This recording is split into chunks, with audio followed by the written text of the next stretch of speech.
Welcome to the deep dive. Picture this, the roar at Lord's, a massive series on the line, and, well, a test match that genuinely went right down to the wire. Oh, absolutely. The kind of game where every single ball feels like it could be the one, that proper edge-of-your-seat stuff. Exactly. So today we're taking a deep dive into that thrilling third test between England and India. Our mission, really, is to unpack what made it tick. The key moments, those standout performances, maybe some of the tactical calls. Yeah, all of that. Helping you get why this match was so significant in the context of the whole series. And just to set the scene up front, England won it. But only just. Right. A nail-biting finish, 22 runs in it, putting them 2-1 up in the series. A huge result. It really was. You know, people call matches classics maybe a bit too often, but this felt like the real deal. It did have that feel, didn't it? Proper tension right to the very end. More than just a win. It felt like a statement. Definitely. It wasn't just a close scoreline either. It was the ebb and flow, the way momentum shifted back and forth. You genuinely didn't know which way it would go. That's what makes Test cricket special, isn't it? That narrative, that drama unfolding over days. Precisely. It's that depth you don't always get in other formats. These are the matches you remember. Okay, so let's get into how England managed to pull it off. And, well, you have to start with Ben Stokes, don't you? Player of the match. You really do. It felt like he was everywhere, involved in everything crucial, an absolute all-round masterclass. The stats alone are pretty telling. Yeah. 5 wickets across both innings. Which is huge for an all-rounder.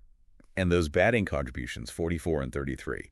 Not massive scores, but vital runs in the context of the game. Real pressure innings. Exactly. And then there's that run-out. Shoaib Pant.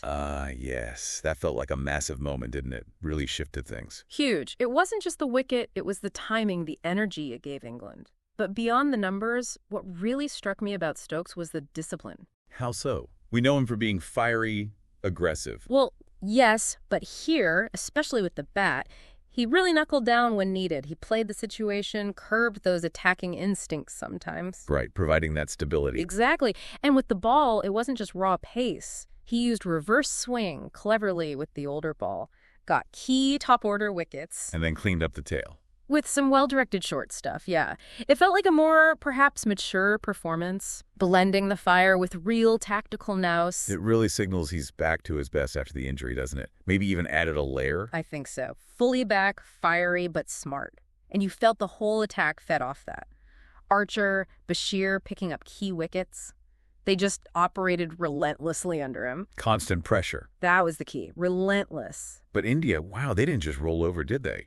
Chasing 193, they got to 170. They showed incredible grit right to the end. They really did. It could easily have folded much earlier, but they fought for every run. And you absolutely have to give a special mention to Ravindra Jadeja. 61 not out. What an innings. Phenomenal innings. Kept India's hopes alive almost single-handedly towards the end there.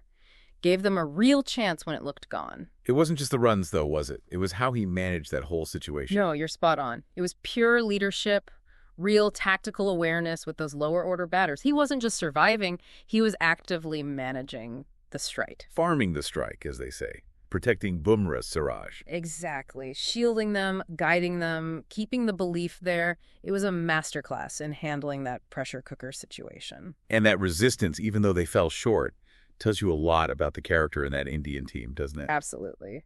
It turned what could have been a comfortable England win into a genuine nail-biter right down to the last couple of wickets. Speaks volumes. So that fighting spirit brings us nicely to the tactics. This wasn't just about individual heroics. It felt like a real chess match out there. Very much so. Lots of little strategic battles within the main contest. We know the Lord's pitch was pretty good. Offered something for bat and ball, fairly balanced. Yeah, played pretty true for most of the game. Didn't deteriorate drastically. But England's fielding, particularly their plans, seemed really proactive, quite aggressive. It was more than just general aggression, though. What stood out was how specific and unconventional some of their field placings were. Like those short mid-wickets or leg slips. Precisely. On a pitch like that, deploying those for the middle order, that wasn't just standard practice. It was a calculated gamble. Aimed at exploiting specific weaknesses. Absolutely. Targeting known areas of discomfort, particularly on the leg side. It wasn't just hoping for a mistake. It was actively trying to induce one. And it worked, didn't it? Led to a couple of key breakthroughs. It did. It broke partnerships at crucial times. It showed England weren't just waiting for the game to happen, they were forcing the issue, using the conditions and their plans to create pressure. So that proactive strategy was a key difference maker in such a tight finish. I think so. India responded bravely, like we said with Jadeja, but that sustained, specific tactical pressure from England was probably decisive in the end. Right, which leads us to the bigger picture. England now 2-1 up heading into the fourth test. Momentum feels like it's firmly with them now. Oh, massively. Momentum in a long series like this is such a huge factor. It's almost psychological. So for India, it's about regrouping.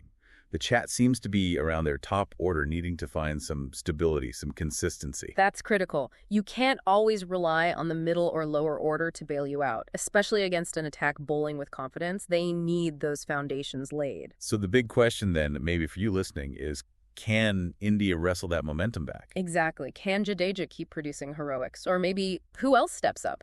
Will the top order find form?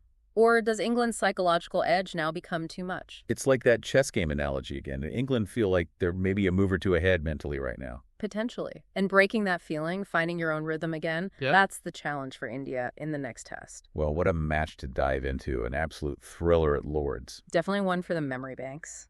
That third test really will be remembered, I think, for the drama, the twists, the turns, and just how close it was. A fantastic advertisement for Test cricket. Couldn't agree more. Proper test match intensity. So as we wrap up, a final thought perhaps for you to ponder. Yeah, what stands out most for you from this deep dive? Was it England's clinical execution under Stokes, that blend of aggression and tactics? Or was it India's sheer resilience, Jadeja's brilliant defiance, that refusal to give in even when things look bleak? And maybe think about what that tells us about what makes a sporting contest truly memorable. Is it just the win, or is it something deeper about the struggle, the skill, the character shown, even in defeat?